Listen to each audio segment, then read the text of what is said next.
முதல் வாசகம்.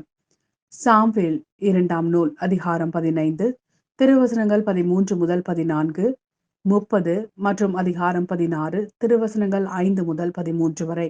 அப்போது தூதன் ஒருவன் தாவீதிடம் வந்து, அப்சலோம் இஸ்ரேலரின் உள்ளங்களை கவர்ந்து கொண்டார் என்று கூறினான். தாவீது தம்மோடு எருசலேமில் இருந்த அலுவலர் அனைவரிடமும், வாருங்கள், நாம் தப்பி ஓடுவோம், ஏனெனில் அப்சலோமிற்கு முன்பாக நாம் தப்ப முடியாது, விரைவில் வெளியேறுங்கள், இல்லையேல் அவன் விரைவில் நம்மை மேற்கொண்டு நமக்கு தீங்கு விளைவிப்பான், நகரையும் வாள்முனையால் தாக்குவான் என்றார். தாவீது அழுது கொண்டே ஒலிவமலை ஏறி சென்றார். தலையை மூடிக்கொண்டு வெறுங்காலோடு அவர் நடந்தார். அவரோடு இருந்த மக்கள் அனைவரும் தம் தலையை மூடிக்கொண்டு அழுது கொண்டே ஏறி சென்றனர். தாவீது பகுரிம் வந்தபோது சவுலின் குடும்பத்தையும் வீட்டையும் சார்ந்த ஒருவன் அவனை எதிர்கொண்டான். அவன் கேராவின் மகனான சிமையு. அவன் பலித்து கொண்டே எதிரே வந்தான். அவன் தாவீது மீதும் தாவீது அரசரின் எல்லா பணியாளர்கள் மீதும் எல்லா மக்கள் மீதும் அவர் தம் பலமும் இடமும் இருந்த வீரர்கள் மீதும் கல்லெறிந்தான்.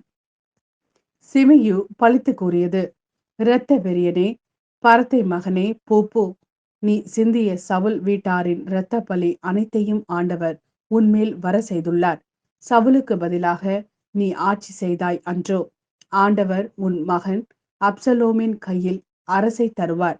இரத்த வெறியனான நீ உன் தீமையிலேயே அழிவாய்.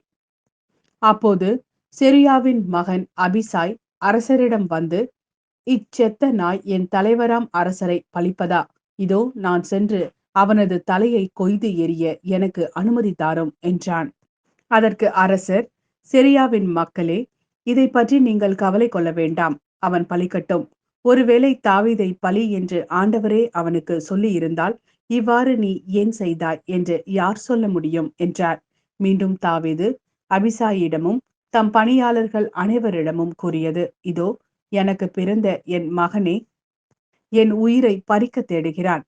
பென்யமீன் குலத்தை சார்ந்த இவன் செய்யலாகாதோ? அவனை விட்டுவிடு, அவன் பலிக்கட்டும், ஏனெனில் ஆண்டவரே அவனை தூண்டியுள்ளார். ஒருவேளை ஆண்டவர் என் துயரத்தை காண்பார். இன்று அவன் பழித்து பேசியதற்கு எனக்கு அவர் நன்மை செய்வார். தாவீது தன் ஆள்களோடு பயணத்தை தொடர்ந்தார். சிமையு அவருக்கு எதிராக பழித்துரைத்து கல்லெறிந்து புழுதியை வாரி தூற்றிக்கொண்டு மலையோரமாக சென்றான். அரசரும் அவரோடு இருந்த மக்கள் அனைவரும் யோர்தானை வந்தடைந்தனர். அங்கே அவர் இளைப்பாறினார். இது ஆண்டவரின் அருள் வாக்கு. இறைவா, உமக்கு நன்றி. மாட்கெழுதிய நற்செய்தி அதிகாரம் 5 திருவசனங்கள் 1 முதல் 20 வரை. அவர்கள் கடலுக்கு அக்கறையில் இருந்த கெரசேனர் பகுதிக்கு வந்தார்கள். இயேசு படகை விட்டு இறங்கிய உடனே தீய ஆவி பிடித்த ஒருவர் கல்லறையில் இருந்து அவருக்கு எதிரே வந்தார். கல்லறைகளே அம்மனிதரின் உறைவிடம். அவரை எவராலும் ஒருபோதும் சங்கிலியால் கூட கட்டி வைக்க முடியவில்லை. ஏனெனில் அவரை பல முறை விலங்குகளாலும் சங்கிலிகளாலும் கட்டியிருந்தும் அவர் சங்கிலிகளை உடைத்து விலங்குகளை தகர்த்து எறிந்தார். எவராலும் அவரை அடக்க இயலவில்லை. அவர் இரவு பகலாய் என் நேரமும் கல்லறைகளிலும் மலைகளிலும் கூச்சலிட்டு கொண்டிருந்தார். தம்மையே கற்களால் காயப்படுத்தி வந்தார். அவர் தொலையில் இருந்து இயேசுவை கண்டு ஓடி வந்து அவரை பணிந்து, இயேசுவே, உன்னத கடவுளின் மகனே, உமக்கு இங்கு என்ன வேலை? கடவுள் மேல் ஆணை, என்னை வதைக்க வேண்டாம் என்று உரத்த குரலில் கத்தினார். ஏனெனில் இயேசு அவரிடம், தீய ஆவியே, இந்த மனிதரை விட்டு போ என்று சொல்லியிருந்தார். அவர் அம்மனிதரிடம், உம் பெயர் என்ன என்று கேட்க, அவர், என் பெயர் இலக்கியோன், ஏனெனில் நாங்கள் பலர் என்று சொல்லி அந்த பகுதியில் இருந்து தங்களை அனுப்பிவிட வேண்டாம் என்று அவரை வருந்தி வேண்டினார். அங்கே மலைப்பகுதியில் பன்றிகள் பெரும் கூட்டமாய் மேய்ந்து கொண்டிருந்தனர். நாங்கள் அப்பன்றிக்குள் புகும்படி எங்களை அங்கே அனுப்பிவிடும் என்று தீய ஆவிகள் அவரை வேண்டின. அவரும் அவற்றுக்கு அனுமதி கொடுத்தார். பின் தீய ஆவிகள் வெளியேறி பன்றிக்குள் புகுந்தன. ஏறக்குறைய 2000 பன்றிகள் அடங்கிய அந்த கூட்டம் செங்குத்து பாறையில் இருந்து கடலில் பாய்ந்து விழுந்து மூழ்கியது. பன்றிகளை மேய்த்து கொண்டிருந்தவர்களோ ஓடிப்போய் நகரிலும் நாட்டுப்புறத்திலும் இதை அறிவித்தார்கள். நடந்தது என்னவென்று பார்க்க மக்கள் வந்தனர்.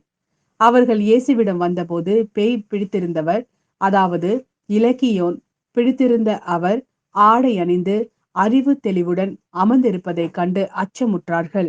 நடந்ததை பார்த்தவர்கள் பேய் பிடித்தவருக்கும் பன்றிகளுக்கும் நேரிட்டதை அவர்களுக்கு எடுத்துரைத்தார்கள்.